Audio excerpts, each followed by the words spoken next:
lack of information. Do you think this is actually becoming an obstacle for developing a vaccine sooner? China is not forthcoming with a lot of this information. This information is coming in different bits and pieces, and I think there are some fantastic people around the world that are spending time dissecting that information and putting it together. It's not so much for developing a vaccine, but to study the trajectory of where this virus is going. Right now, we're in the middle of a storm, and a vaccine is not going to help. Even if we have a vaccine today, it's not going to help. I think people don't realize that vaccines don't work for every individual that gets the vaccine. Vaccine is a preventative thing. Vaccine is really helping your immune system to kickstart. Your immune system is really what protecting you. The vaccine is just helping, pointing to the immune system where to go. The information that we're lacking from China is about one individual, patient zero. The case in Italy, the cases in Iran, we have few cases in the United States, especially on the west coast of America, where we can't link that fingerprint to the virus from Wuhan.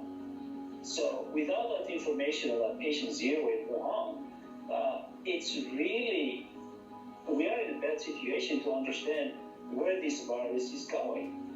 So that information will be really critical for us to understand the evolution of this virus. And that would really help us stop the spread, not to treat the virus, really stop the spread. So you're saying that the patient zero is the key to understand the nature of this virus and contain this virus? So, yes, patient zero is really critical to tell us what were these, what we call advantageous mutations that happened from the animal kingdom to the human. The one time it can infect us, that's the transition. It means now this virus figured out that the virus has the key now to borrow, not just to borrow our engine, to borrow the whole body as an engine for the virus to spread. The only way to keep it at bay, if you have a very good vaccine that makes antibodies that's going to neutralize the virus and clear it, that's wonderful. But for 20 years, many companies, many researchers have promised us a virus for SARS version 1. And we are in 2020 and this vaccine doesn't exist. Many reasons. One is there is no more threat, so everybody forgets about it. Two, they have tried and they have identified difficulties that these viruses are not amenable to a vaccine. And because of that, they may need several years of research.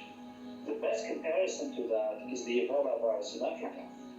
The only reason we got a vaccine for Ebola is because Ebola decided to leave the continent of Africa and start infecting people in Europe and in America. So those people start getting worried about the Ebola spread on their own soil. And that was the push for government funding to get those vaccines done. Companies will not make vaccines if there is no one to buy it. They only make it when the government is under crisis. So the government will write the check and sign the check and hand over the money. But those governments have not seen a vaccine yet for SARS, and there hasn't been a push for it. Now, perhaps, they will try something, but I am not holding my breath. We are seeing a